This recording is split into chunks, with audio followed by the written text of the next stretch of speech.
Apa itu modernisasi? Modernisasi adalah sebuah transformasi dari keadaan yang kurang maju atau kurang berkembang ke arah yang lebih baik dengan harapan akan tercapai kehidupan masyarakat yang lebih maju. Kemajuan ilmu pengetahuan dan teknologi terus berkembang sekarang ini. Konsep modernisasi, iptek, ekonomi, politik, dan pendidikan. Konsep modernisasi iptek kata ilmu diambil dari bahasa Arab alima ya'lamu, iman artinya mengetahui pengetahuan secara etimologis, ilmun artinya mengetahui pengetahuan secara etimologis, ilmun artinya jelas, terang baik proses perolehan maupun objek kajiannya. Allah Subhanahu wa Ta'ala menjanjikan orang yang beriman dan berilmu dengan kedudukan yang istimewa di sisinya. Begitupun pentingnya ilmu pengetahuan bagi kehidupan seorang manusia, sehingga Allah memuliakan orang-orang yang beriman dan berilmu.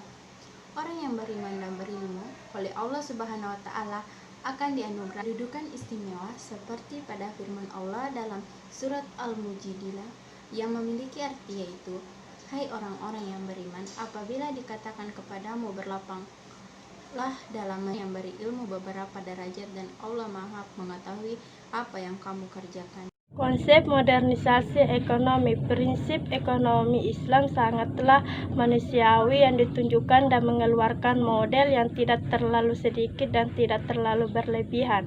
Kemudian keuntungan yang diperoleh keuntungan yang pantas dan tidak berlebih dan merugikan banyak orang. Assalamualaikum warahmatullahi wabarakatuh. Perkenalkan, nama saya Erik Setiawang yang akan membacakan materi kelompok saya, yaitu konsep modernisasi politik. Konsep modernisasi politik, kesalahpahaman terhadap Islam sering muncul dan menyatakan bahwa Islam disebarkan dengan politik dan kekerasan, bukan dengan jalan dakwah dan kultural.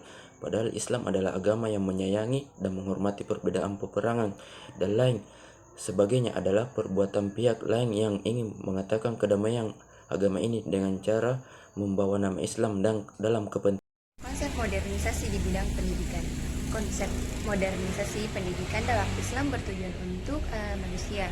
Karena manusia dikaruniai Allah Subhanahu wa Ta'ala berupa akal dan hati, maka dari itu manusia dipercayakan untuk menjadi khalifah atau pemimpin di bumi ini.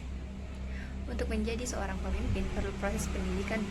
Pendidikan ini menjadikan manusia sadar atas eksistensi dirinya, sadar akan eksistensi dirinya sebagai manusia yang bertugas sebagai pengabdi di jalan Allah Subhanahu wa Ta'ala dan khalifah pemimpin di muka bumi ini.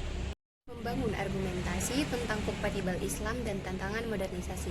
Tentang kompatibel Islam dan tantangan modernisasi modern mengandung arti melaju dan berkemajuan dalam segala aspek kehidupan ideologi politik, ekonomi, sosial budaya, dan lain-lain.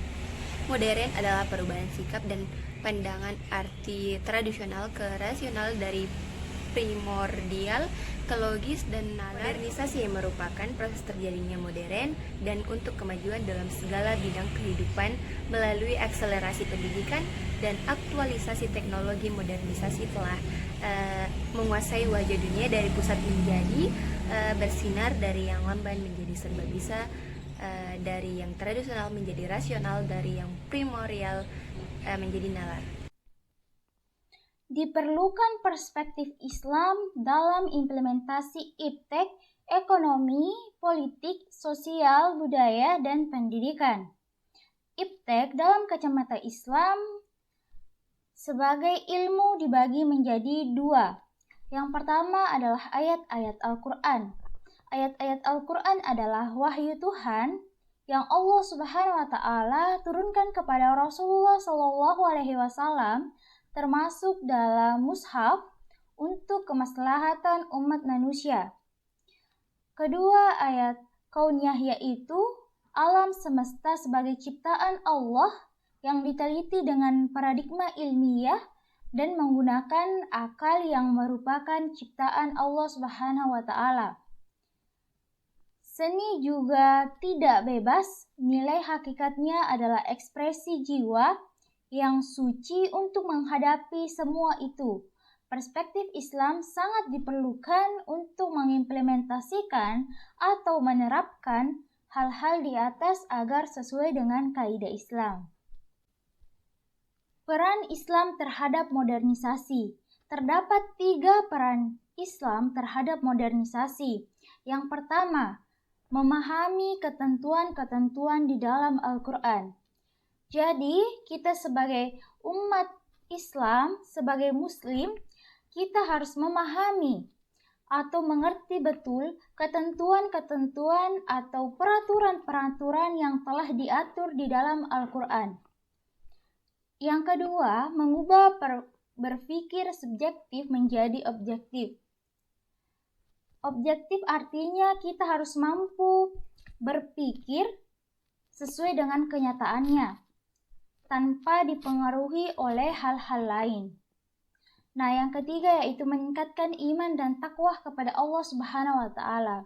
Kita harus terus meningkatkan iman, artinya keyakinan kita kepada Allah, dan takwa kita.